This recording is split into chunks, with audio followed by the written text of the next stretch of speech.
Le prochain, il y a deux. Il y a le prochain standard, il y a l'ennemi, et puis il y a le prochain provocateur. Je crois qu'une fois que je prêchais ici, il y a plus 4 catégories. Bon, aujourd'hui, je ne vais pas rentrer dans les 4 catégories, je vais prendre les catégories majeures. Attends, on descend bien. C'est un prochain standard. Il ne m'a rien fait, hein. Regardez bien le prochain standard. Qu'est-ce que Dieu dit de lui? Il dit, s'il a faim, donne-lui à manger. S'il a soif, donne-lui à boire. Qu'il soit ennemi ou qu'il ne soit pas ennemi, il a faim, donne-lui à manger. Il a soif, donne-lui à boire. Alors, vous comprenez qu'en fait, supposons même qu'il soit ennemi, et puis je lui donne à manger, je lui donne à boire. Je m'inscris dans quel cadre? C'est-à-dire, Dieu ne veut pas qu'on se serve du mal contre quelqu'un. Toutes les fois que vous ne ferez pas usage du mal, même quand vous en aurez l'opportunité, vous faites grandir votre lumière. Ne vous servez jamais du mal, même si il vous a fait du mal, vous en retour, servez-vous que du bien. Pourquoi? Parce que la lumière, pour qu'elle croisse, elle grandisse en vous, elle ne supporte pas les ténèbres. Or, tout ce qui est mal est ténèbres.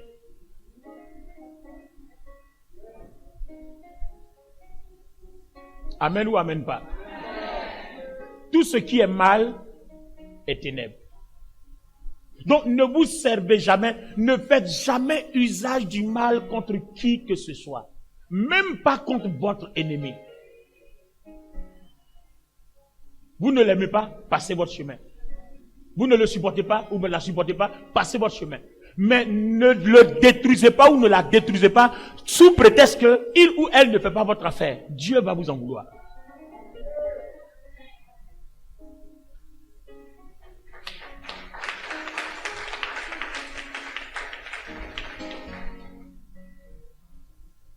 Je peux continuer? Amen. Deuxièmement, ce que je ne veux pas qu'on me fasse, je ne veux pas lui faire. Ça, tout le monde sait ça. Maintenant, troisièmement, c'est un élément qui s'ajoute, qui est nouveau. Bien, les amis. C'est là qu'il y a l'épreuve. Rendre service à son prochain sans rien attendre en retour.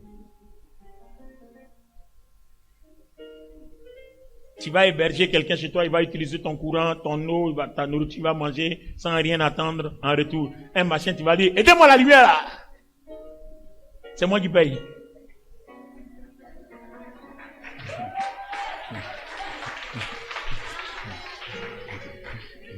Amen. C'est-à-dire, dans ta maison là-bas, toi seul tu donnes en climatiseur, les autres dorment sous ventilateur, puis les autres même dorment dans chaleur, c'est pas ton problème. Voilà. Si tu veux pas, fais chez toi. Voilà, ça aussi, c'est l'amour. Ouais, c'est fort.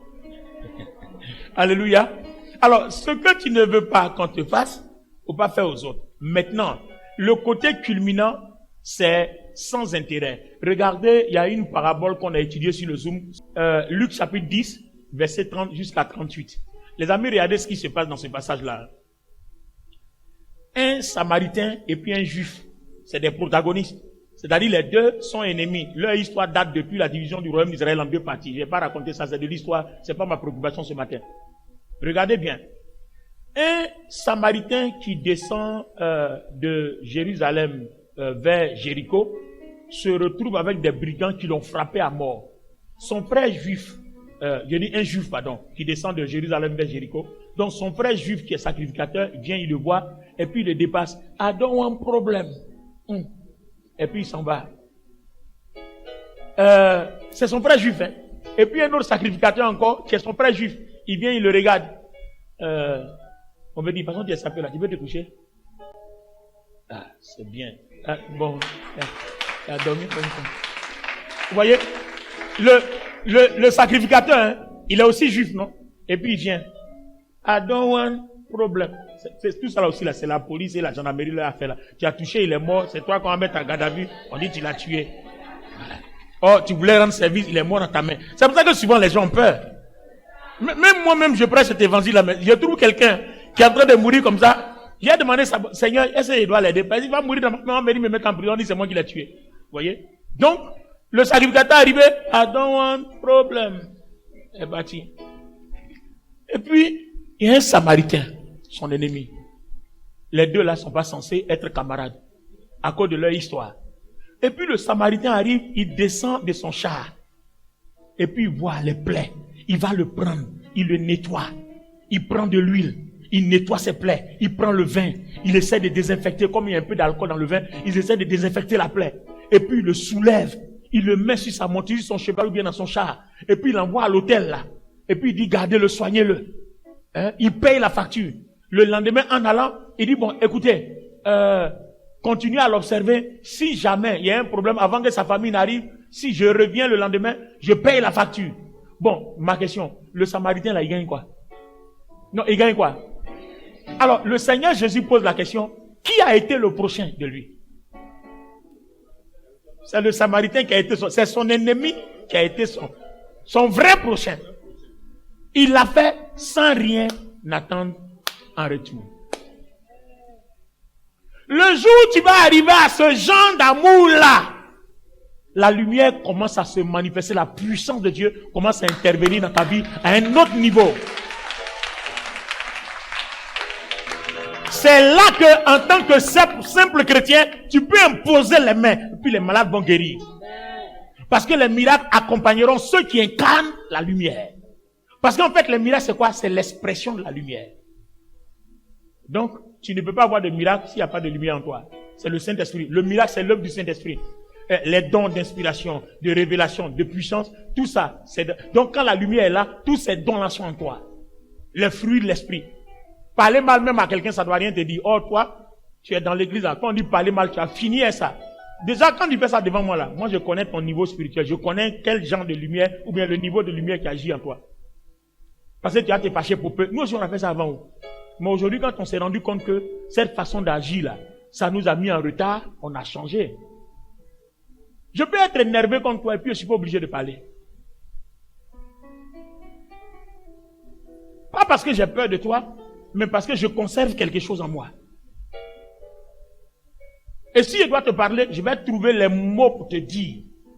Maintenant, si tu veux, tu prends. Si tu veux, tu laisses.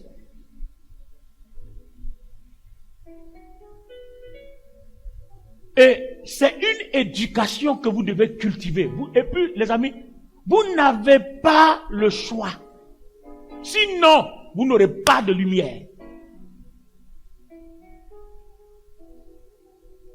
C'est à partir de là que ta responsabilité est impliquée et aimer devient comme un fardeau. Parce que tu te dis, si je ne fais pas ça, le plus gros perdant, c'est moi.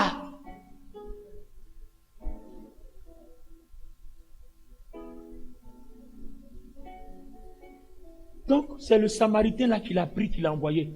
Donc, si quelqu'un devait être sauvé là, c'est ce Samaritain là qui est sauvé. Pourquoi la Bible dit beaucoup sont appelés, mais peu sont élus?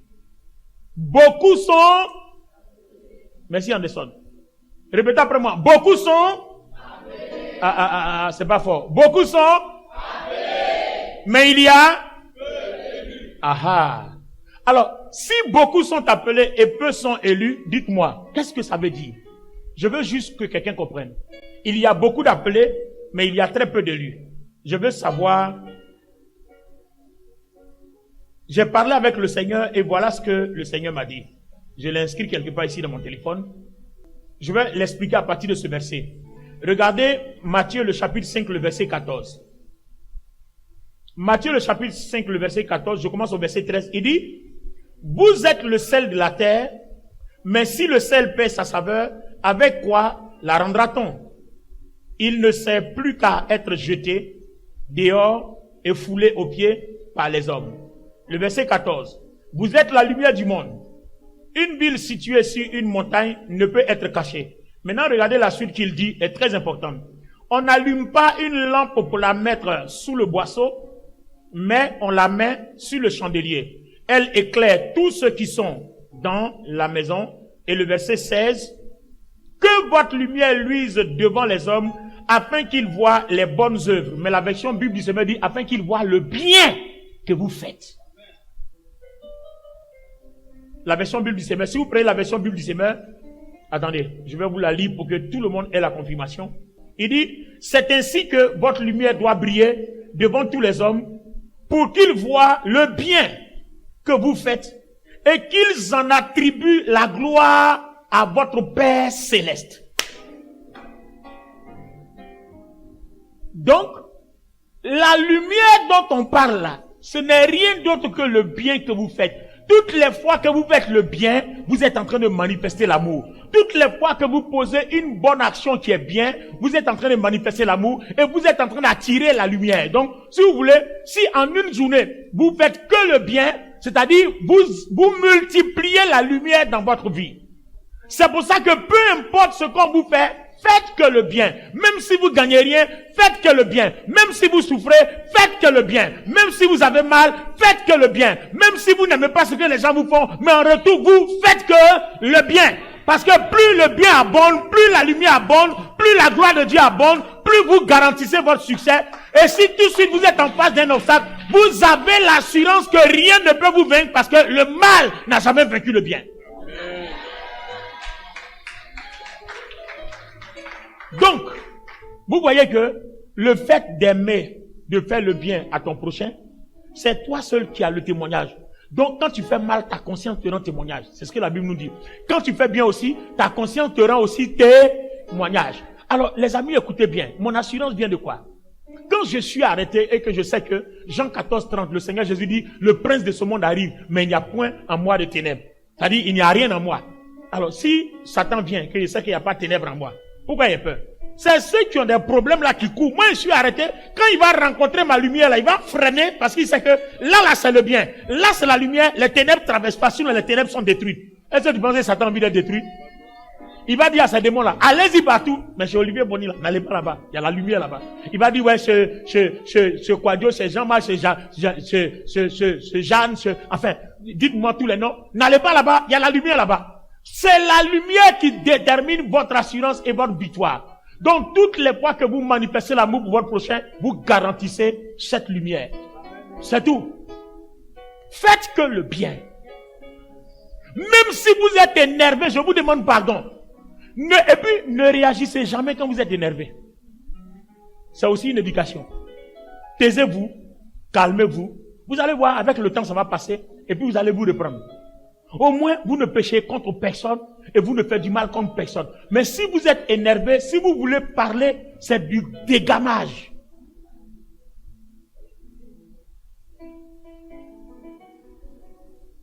Tout ce qu'on est en train de dire là. Vous voyez?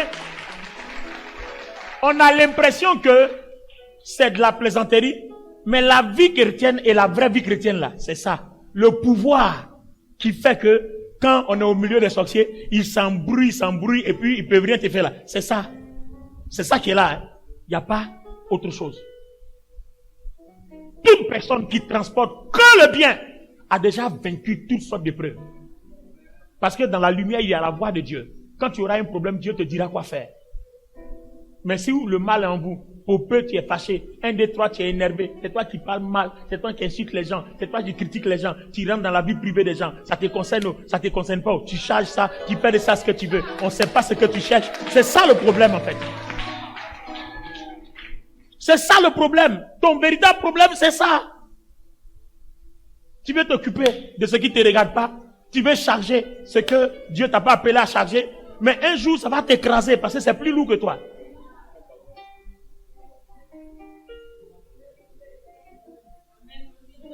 Écoutez, un jour, je me suis assis et puis j'ai fait mon bilan. Et puis j'ai dit, en 30 ans de ministère, qu'est-ce que j'ai réussi? Qu'est-ce que je n'ai pas réussi? Qu'est-ce que je change?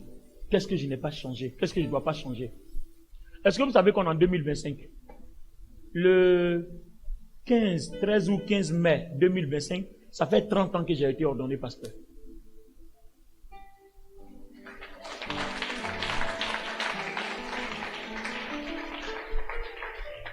La première génération que notre papa, le prophète Kakou Sévéné, a ordonné pasteur, c'était la première génération. Donc le 15 mai, 13 ou 15 mai, ça fait 30 ans. Voilà, mes amis et moi, on a fait une réunion, même on va célébrer ça un peu. Alors, regardez quelque chose. Avant les 30 ans, j'ai quand même fait mes premiers pas, on m'a formé, j'ai fait mon apprentissage. Donc quand tu ajoutes ça, au moins 6 ans, ça fait au moins 30 à 35 ans de ministère. Donc, c'est pas une affaire où on est tombé du ciel, c'est-à-dire on a appris de nos erreurs, on a appris de beaucoup de choses, on a vu nos échecs, on a vu nos exploits, et puis un matin je me suis assis, j'ai dit Olivier Boni, fais ton bilan. C'est pas quelqu'un qui m'a forcé, hein. Dieu s'est même pas révélé à moi. Moi-même je me suis assis, j'ai pesé. Et puis quand j'ai pesé, j'ai dit je dois m'asseoir parce que ma vie ne doit plus être la même. Et quand j'ai fini de faire mon bilan, j'ai commencé à prendre des temps de jeûne pour que Dieu me donne l'orientation que je dois suivre. Et j'ai commencé à prendre mes temps de jeûne. J'ai pris des jeûnes même drastiques parce qu'il y a quelque chose qui manquait à ma vie que je voulais que Dieu accomplisse. Donc j'étais chaud, j'ai pris des jeûnes drastiques. Et les 2 derniers jeûnes drastiques, c'était un jeûne de 80 jours. Je voulais faire 120 jours de jeûne. Arrivé à 80 jours, j'étais épuisé, puis j'ai arrêté. Bon, j'attends des gens disent que je n'aime pas jeûner. Bon, écoutez, on n'écoute pas toutes les imbécilités de la terre. Ouais. Maintenant, s'il y a un mouton qui veut écouter ça, c'est son problème. Chacun est le seul qui connaît sa vie. Mais quand j'ai fini, après 80 jours, je n'ai pas eu ce que je cherchais. Dieu m'a dit des choses, sauf ce qu'il me fallait. Je suis retourné encore. J'ai fait 7 jours. Quand je dis 7 jours, c'est pas 6 à 18 heures. C'est-à-dire 7 jours, tu ne manges pas, tu ne bois pas. À plus de 50 ans. Là, je suis dans ma 56e année. Ouais, je ne ressemble pas à ça, c'est une grâce que Dieu m'a faite.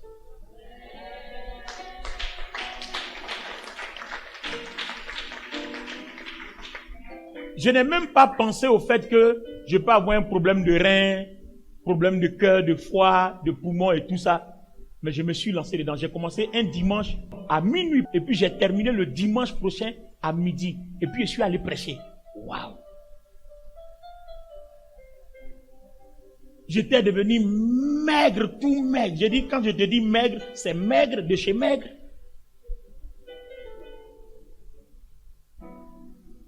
Ce jour-là, mes ennemis se sont réjouis. La nouvelle s'est répandue à Paris. On dit, j'ai le cancer, que je vais mourir. Il dit, mais tu sais, quand quelqu'un veut que tu meurs là, dès qu'il te voit maigre en même temps, il te donne une maladie, donne un nom. Parce que je suis allé prêcher, j'étais en direct. Et si tu vois mon pantalon, tout flottait sur moi comme ça. En tout cas, je ressemblais à quelqu'un. Si on te dit, ce monsieur-là, il va faire 1 semaine sur la tête, tu vas dire, non, il ne peut pas tenir. Parce que j'étais métamorphosé. Et puis j'ai prêché. Quand j'ai fini de prêcher là, c'est là, ça n'a pas duré. Et puis Dieu s'est révélé à moi. Fais ça, fais ça, fais ça, fais ça, fais ça, fais ça. Et c'est ce que j'ai commencé. Et c'est ce qui a fait de moi l'homme que vous voyez là aujourd'hui. Là.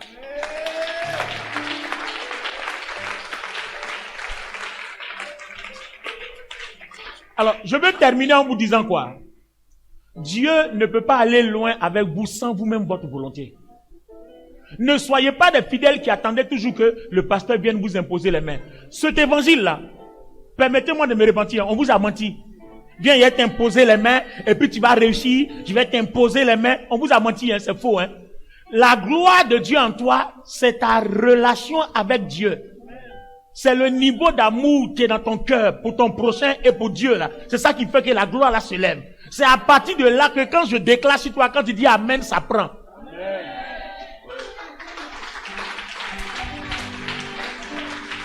Donc, si depuis longtemps vous avez fait partie de la catégorie de chrétiens qui s'en va voir tel pasteur te poser les mains, te poser les mains. C'est pour ça que tu te promènes depuis et puis jusque là, on continue de t'imposer les mains, ça ne change pas. Tu as besoin d'une relation avec Dieu. Tu as besoin d'être un vrai adorateur. Tu as besoin d'aimer ton prochain, tu as besoin d'aimer Dieu pour que la lumière se lève dans ta vie. Voilà le prix de la réussite dans la vie chrétienne. C'est pas les plaisanteries qu'on fait là, c'est pas comme ça que ça fonctionne. On vous a blagué. Moi-même je me réponds aussi parce que j'ai fait ça aussi. Quand quelqu'un vient, on lui impose les mains. Mais maintenant quand tu viens, avant que je prie pour toi, toi et moi on s'exhorte.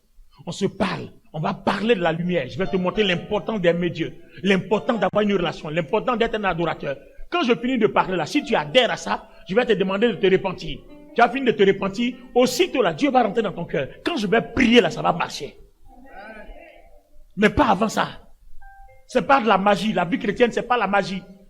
C'est pas parce que je t'ai imposé les mains, j'ai tellement d'onction, je t'impose les mains, puis tu réussis. Non, c'est pas la magie. C'est d'abord ta relation avec Dieu qui fait que Dieu lui-même là, il t'écoute toi-même d'abord. Mais toi, Dieu t'écoute pas. Et puis moi, j'ai t'imposé les mains, Dieu va faire quoi? Il t'écoute même pas. Toi et lui, vous avez un problème. Il y a un mur entre toi et lui. Donc, quand je t'impose les mains là, ça fait quoi? Il faut que je brise le mur là d'abord. L'obstacle qui fait qu'il n'y a pas de relation, que Dieu te voit pas, il t'écoute pas. L'obstacle là doit être ôté d'abord avant qu'on apporte la prière. Attends, Pasteur Touré. Une personne qui ne sait pas laver, porte-lui un vêtement neuf, mais ça va sentir. À la minute, ça va sentir. Donc, il faut d'abord qu'on te nettoie, il faut qu'on te dépouille, il faut qu'on te purifie, on te met du parfum, et puis on met ton vêtement neuf. Mais on met pas un vêtement neuf sur le corps de quelqu'un qui ne sait pas laver. Vous imposez les mains à quelqu'un qui n'a pas de relation avec Dieu, vous attendez à quoi? Exhorter la personne. Il faut que la personne comprenne ce qu'il faut pour que ta prière ait effet dans sa vie. Le Seigneur parle à quelqu'un ce matin. Alléluia. Alors, les amis, comprenez, la vie chrétienne, ce n'est pas ce qu'on nous enseignait. Et aujourd'hui, on se bat, on s'efforce pour enseigner la vérité. On s'efforce pour faire ce qu'on peut. Parce que notre prière, c'est que vous comprenez l'évangile tel que nous l'avons compris. Ben oui. Si tu ne comprends pas ça comme ça, tu continueras de tourner en rond. Il n'y aura pas de résultat.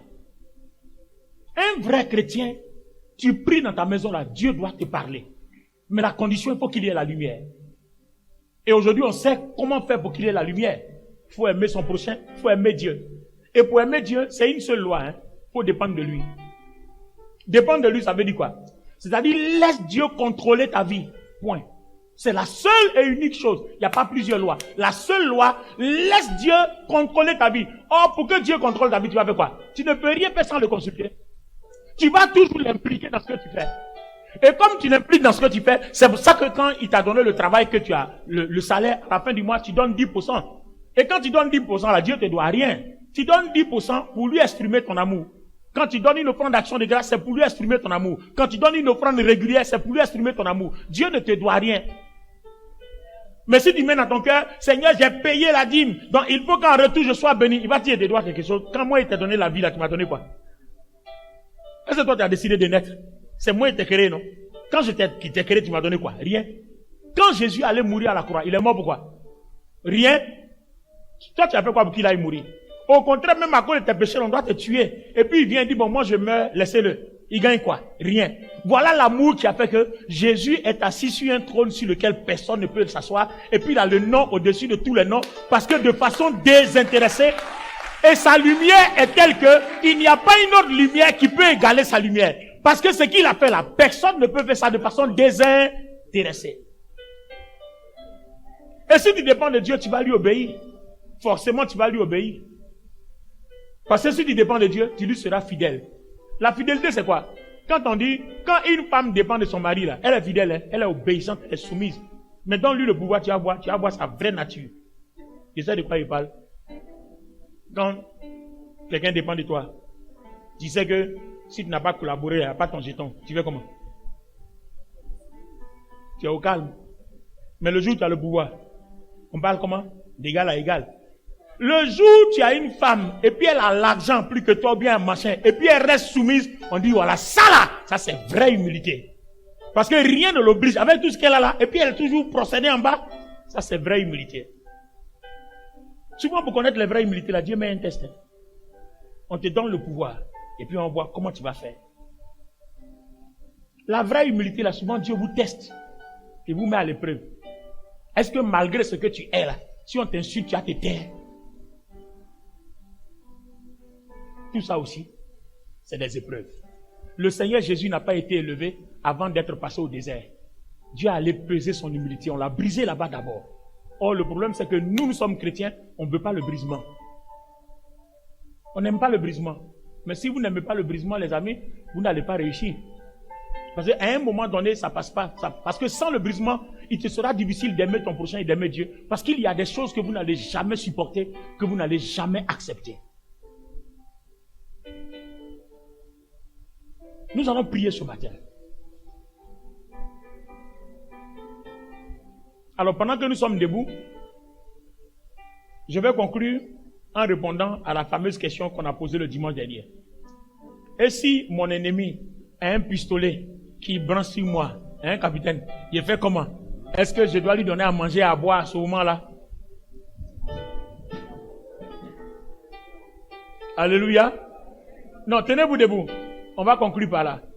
Si ton ennemi qui veut te tuer, voilà une arme pointée sur toi, innocent, il fait quoi? Il va tirer, mais s'il tire, tu vas mourir. Qu'est-ce que tu vas faire? Est-ce que tu vas le supplier pour abdiquer? Ou bien tu vas faire quoi? Tu es obligé de te défendre quand ta vie est en danger. Alors, ça s'explique comment? On va se servir des Écritures. Le Seigneur a dit dans Proverbe 25, 21, il dit, si ton ennemi a faim, donne-lui à manger. Mais est-ce qu'il t'a dit de manger au restaurant lui? Non. Est-ce qu'il t'a dit, si ton ennemi a faim, assois-toi à table avec lui et puis mangez ensemble? Non. Attends, est-ce que c'est ce que la Bible a dit? Il a dit de prier pour ton ennemi, de lui donner à manger et à boire, mais il n'a pas dit de dormir sur le même lit avec lui, de partager la même maison avec lui. Non, c'est pas ce qui a été dit. On dit, autant que tu peux, si cela dépend de toi, sois en paix avec tout le monde. C'est-à-dire, ne te sers pas du mal contre lui. Toi, fais que le bien, parce que le bien, c'est ta réussite. Le bien donne gloire à Dieu. Et quand Dieu est glorifié, c'est toi qui es béni. Vous voyez, on vient de le lire dans Matthieu 5. Vous comprenez? Que votre lumière soit vue. Mais comment on va voir notre lumière? C'est en faisant le bien, parce que le monde ne voit pas une lumière sur nous. La lumière est spirituelle. Mais en faisant le bien, on est en train de montrer qu'on a de la lumière en nous. Amen ou amen pas? Alors, comprenez ceci. Si ton ennemi a faim, donne-lui à manger, donne-lui à boire. Tant que vous pouvez éviter l'obstacle sans faire le mal, choisissez cette option. C'est ce que Dieu demande. Maintenant, si vous n'avez pas le choix, vous n'avez pas le choix. D'accord? Mais si vous avez le choix, ne vous donnez pas le choix de tuer la personne, alors que vous avez le choix de ne pas tuer la personne. Parce que n'oubliez pas que Dieu va regarder sur quelle base tu as tué la personne. C'est pour ça qu'en justice, on parle de légitime défense. Quand tu ne l'as pas fait de façon volontaire. Donc, même si tu es en danger qu'on a mis une arme, si de façon volontaire, tu peux l'éviter sans tuer, Dieu veut que tu choisisses cette option. Mais si tu n'as pas le choix, c'est-à-dire, si tu peux casser sa main pour que l'arme là ne te détruise pas, casse la main. Mais si tu n'as pas le choix, que c'est en fracassant sa tête que toi tu t'en tires, bon là, il t'a pas aussi laissé le choix. Mais si vous avez le choix, donnez le choix de faire le bien. D'accord? Donnez-vous le choix de faire le bien. Mais si le choix même de faire le bien ne vous donne pas le choix, alors faites ce que vous voulez. Donc, on retient que tout ce que vous faites de façon volontaire, alors que vous aviez le choix de l'éviter, est un péché. Est-ce que vous comprenez? Vous avez le choix d'éviter ça. Vous ne l'avez pas fait.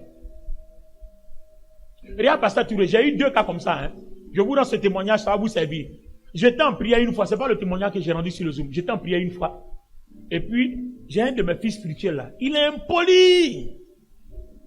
Pour rien, il insulte les gens. Lui-même, il m'insulte toujours même. Mais je le réalise quand j'ai pitié de lui. Et puis, un jour, je priais, et puis Dieu me dit, il va mourir. J'ai entendu la voix, comme je vous parle, hein, j'ai entendu ça audiblement, il va mourir. Et puis, quand il va mourir, là, j'étais là. Non, ce jour-là, je vous dis, j'ai des gamins. Hein. Il dit, mais ça, là, mais si, il meurt même, ça fait quoi même? Il insulte les gens tous les jours.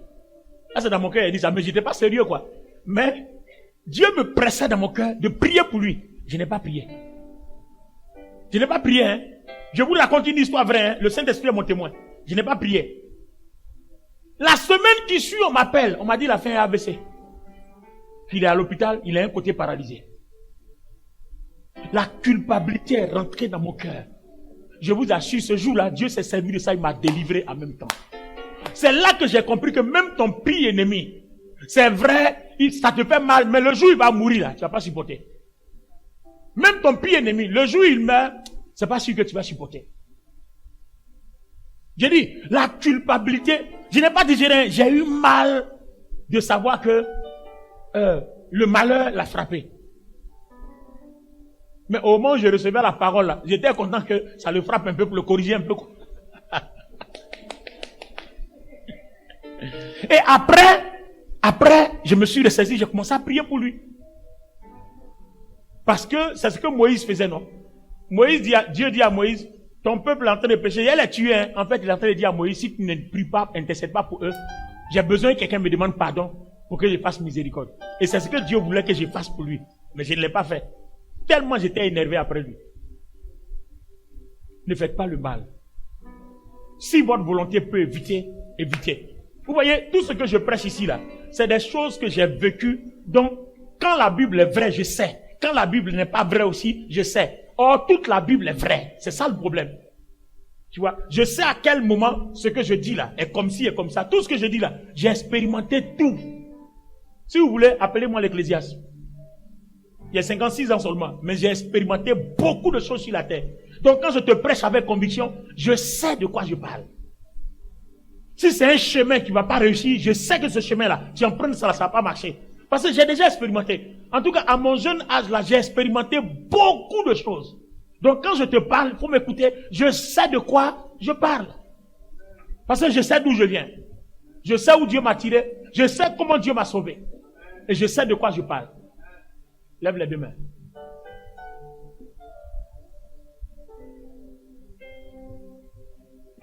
Waouh, Seigneur, merci. You are Yahweh. You are Yahweh. Attends. Attends, le Saint-Esprit me parle de quelqu'un.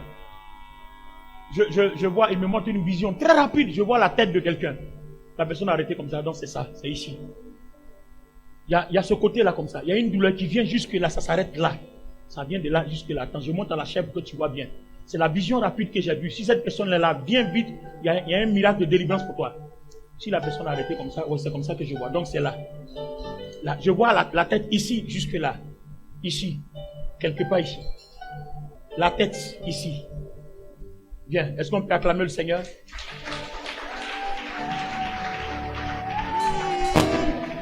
You are Yahweh.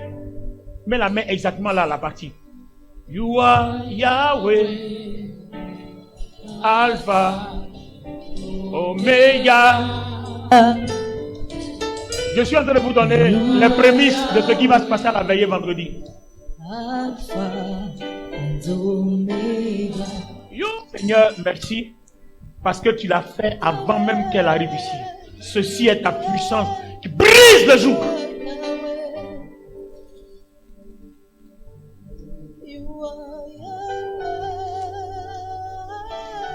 Ta lumière détruit les ténèbres. Ce n'est ni par la force, mais c'est par ton Esprit Saint. La lumière éclaire maintenant. La parole a été donnée par Dieu. Donc cette œuvre est son œuvre. Elle ne dépendra même pas de ta volonté.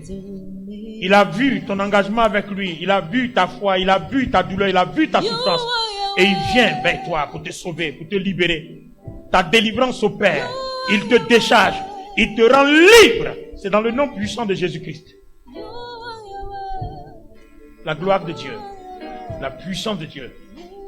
Au nom puissant de Jésus, reçois ta guérison, reçois la délivrance. Le miracle est totalement opéré parce que telle est l'œuvre que Dieu a voulu accomplir dans ta vie. Elle est parfaite. Chante encore. You are Yahweh. You are Yahweh. You are Yahweh. You are Yahweh. Voilà, chante avec nous. Glorifie Dieu. You are Yahweh.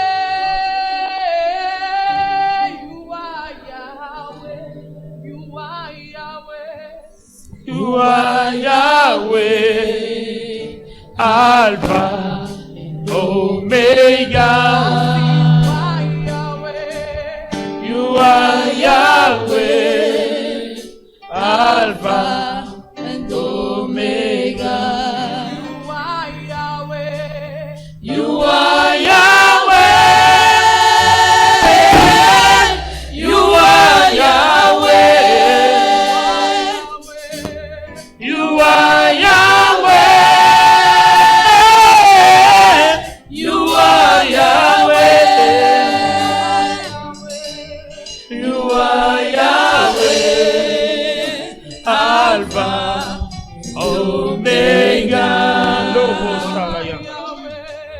You are Yahweh, Alpha, Omega. Est-ce qu'on peut acclamer le Seigneur? Yes, Lord. Makarabasana. In front of my melody, you are all that I have. You are all that I have. I'll make you for two. You and I, Jesus. You are all that I have. You are all that I have. Est-ce que la révélation là, c'est pas pour que Dieu nous m'envoie un chant ici? You are all that I am. Oh, you are all that I am. I put you in front of my melody. You are all that I am. Yeah. You are all that I am. I'll make you for two. You and I, Jesus. You are all that I am. You are all that I am.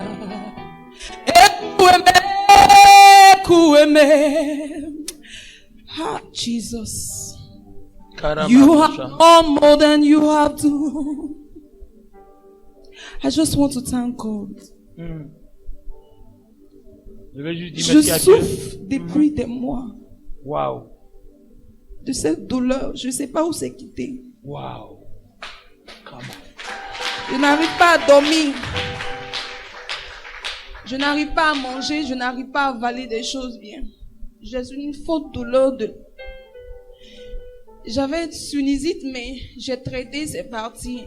Mais à chaque fois, je sens une forte douleur. Et ça m'empêche de dormir avec ventilateur ou clim. Toujours j'ai des douleurs au niveau de ma tête ici, jusqu'à ma mâchoire. Et j'ai demandé à Dieu de me guérir. Wow. Et il m'a localisé aujourd'hui. Alléluia. Wow. Wow, wow, wow, wow, wow, wow, wow, wow. See the way you love me. See the way you care for me. You carry my matter for your head. Yeah. Oh, in a like a little baby. Yeah. You watch over me. You know they use me, they play. Oh, in a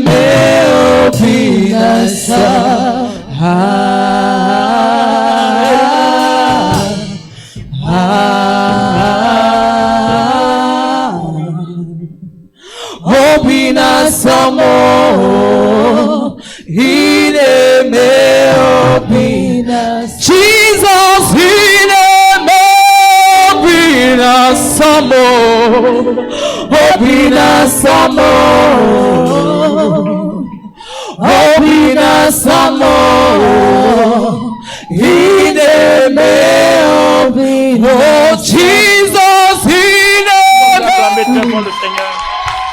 Wow. Wow. Tu vois, vous voyez, non? C'est ce que j'ai l'habitude de vous dire là. Quand tu as connu Dieu de cette façon-là, est-ce que quelqu'un va t'obliger, chante, viens à l'heure, fais ceci? Ben non. Non. Quand tu as connu Dieu à ce stade-là, on ne te force plus parce que tu sais qui il est. Tu sais de quoi il est capable. Et c'est ce que moi j'ai expérimenté dans ma vie. Il y a des choses que je ne vous ai pas dit. Il y a un moment où j'ai plongé dans le gouffre. Ça, la personne ne sait. J'ai failli me suicider. Si tu me vois prêcher avec assurance, tu ne sais pas où je suis quitté. Il y a beaucoup de choses que vous ne savez pas dans ma vie. Je ne parle pas de ce qu'on raconte dehors. Ça, c'est pas ça. Je parle de ma vie, ma vraie vie. Un moment donné, j'étais touché de partout. J'ai failli me suicider. Parce que je n'en pouvais plus. C'était trop pour un homme. Une seule personne. Ça vient ici, ça vient là, en temps rempli de mensonges, on t'accable seulement parce qu'il y a un seul but, il faut qu'on la batte. J'ai failli dire à Dieu, je ne veux plus vivre, prends-moi et puis va avoir la paix. J'étais seul dans la chambre, j'ai failli faire ça. Quand vous me voyez aujourd'hui, et puis je suis assis, je prêche, dans ma pleine restauration, et puis aujourd'hui Dieu m'a mis à un certain niveau spirituel, quand je vous parle, je sais de quoi je parle. J'ai dit, personne ne connaît ma vie, hein. Je suis le seul qui connaît ma vie. Je sais où Dieu m'a tiré. C'est pour ça que je vous parle avec assurance, je sais de quoi je parle. Quand Dieu t'a fait des choses comme ça, on ne te supplie pas, tu vas porter le fardeau, tu vas aimer les gens, tu vas aimer Dieu parce que tu sais que la vie ne te laisse pas le choix que d'aimer parce que tu as besoin de la lumière. Parce que sans la lumière, tu ne peux pas réussir quelque chose. Je suis arrivé dans ma vie jusqu'à cette conclusion-là où j'ai compris que sans la lumière, je ne pouvais pas. C'est-à-dire, Dieu ne me laisse pas le choix. Soit c'est ça, soit c'est fini pour moi. Et j'étais obligé de choisir l'option de la lumière. En passant par quoi? Par l'amour. Donc si aujourd'hui on m'incite, on me calomnie, je dis, c'est pas par faiblesse, hein. Hey, tu me connais avant. C'est pas par faiblesse, hein. Je sais pourquoi je parle pas.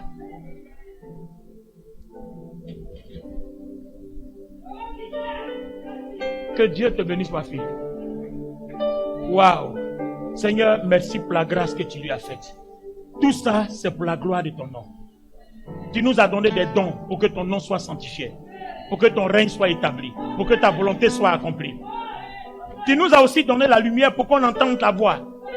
Et ta lumière ouvre les yeux de nos cœurs, et nos cœurs permettent d'avoir des visions.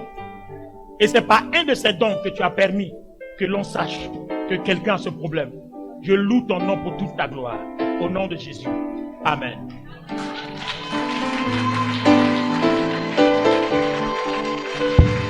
Où est le pasteur? Où voyez le pasteur? Je ne la connaissais pas avant, c'est la première fois même que je la vois d'ailleurs. C'est quoi? Par l'opération d'un don. J'ai eu une vision. J'ai eu une vision. Parce que quand je suis arrêté comme ça, je vois là, donc il faut que je me mette comme ça pour voir la vraie partie. Donc c'est là que j'ai su que c'est sur la main droite, puisque moi je suis arrêté en face, donc la personne est comme ça. Donc c'est là. Donc quand je me mets comme ça, c'est là, ici. Vous voyez? Donc, c'est pas un don. Mais ça là, si la lumière de Dieu n'est pas en toi, comment tu vas voir quelque chose de précis comme ça? Donc vous voyez qu'à un moment donné, vous n'avez pas le choix. Vous êtes obligé de cultiver l'amour. Vous n'avez pas le choix. Si vous voulez réussir votre ministère, si vous voulez que Dieu vous envoie, vous n'avez pas le choix. Vous êtes obligé d'emprunter le chemin de la lumière par l'amour. C'est-à-dire, on va vous faire des choses, vous n'allez rien dire parce que c'est comme ça. C'est-à-dire, peu importe que vous souffrez ou ne souffrez pas, vous n'allez rien dire parce que vous n'avez pas le choix. Le Saint-Esprit ne te laisse pas le choix.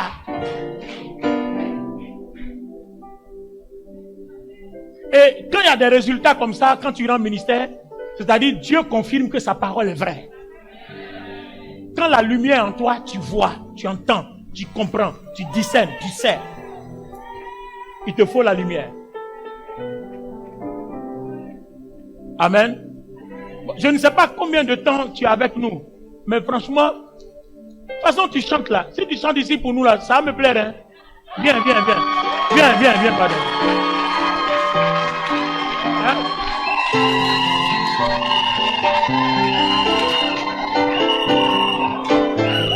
Amen.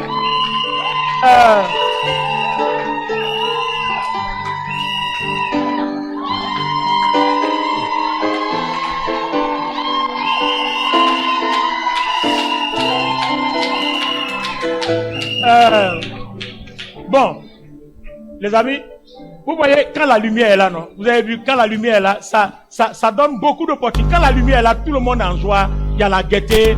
En tout cas. Alors, je ne sais pas, vous priez où? Merci pour l'honneur et l'opportunité d'être devant vous. En tout cas, si vous ne priez pas quelque part, moi je serais très content que tu chantes avec nous ici. Ça me plairait. Mais si vous priez ailleurs, c'est pas grave, mais bon, j'aurais un petit pincement au cœur, quoi, tu vois, non? Je prie aux deux plateaux ici, Ok. dans l'église de mon mari. Ah, ok, d'accord. Il n'est pas le pasteur, mais c'est son oncle qui est le pasteur. Ah, ok. Donc, il avait voyagé le mois passé et j'étais à la maison. Je dis, Seigneur, je vais aller à l'église. Dieu m'a guidé ici. Je suis venue, ça fait 3 cultes maintenant que je suis là. Et depuis que mon mari est venu, je lui ai parlé un peu de vous et de votre prédication. Effectivement, moi, je suis pas ivoirienne. Ok. Nous sommes nigériens. Et aujourd'hui, je devais partir. Et lui, j'ai dit, ah, je vais te suivre. Il dit, non, va où tu veux. Va dans ton église.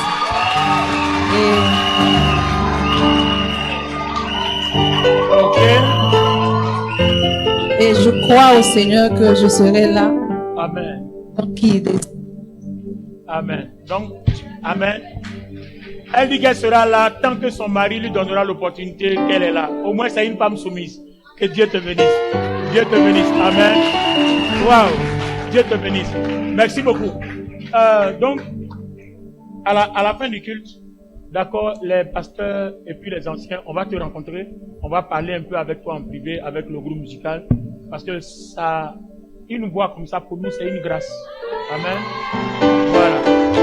Donc, ça va renforcer le groupe musical. Ça va renforcer le groupe musical et puis ça va permettre à l'église de... Vous voyez, vous aussi, vous avez des talents cachés comme ça. Vous êtes assis dans le peuple. Faites-vous voir. Il faut qu'on sache qui vous êtes. Amen. Que Dieu te bénisse. Votre nom, c'est Madame Betty. Madame Betty, que Dieu vous bénisse. Bonne arrivée à la communauté Source de Vie. Voilà. La chapelle Parole Vivante des 2 plateaux. Merci beaucoup. Que Dieu vous bénisse. Amen.